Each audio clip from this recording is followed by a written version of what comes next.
અને ક્યારેક વિષથી પણ થાય. સવારના ઉઠીને જુઓ તમે,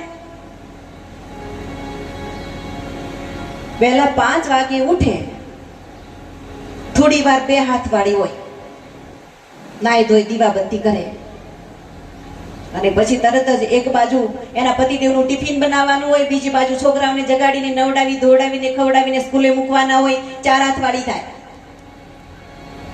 અને સિટીમાં હોય ત્યાં પેલી ટંગોરી વાગે કે દૂધ લઈ આવો, ત્યાં દોડતી વળી પાછી એક હાથે દૂધ લેવા જાય, વળી પાછા આ બાજુ કપડાં ધોવે, વળી પાછી વાસણ સાફ કરે, વળી પાછી કચરા પોતા કરે, વળી પાછી રસોઈ કરે. આ શું 2 હાથે કામ થાય?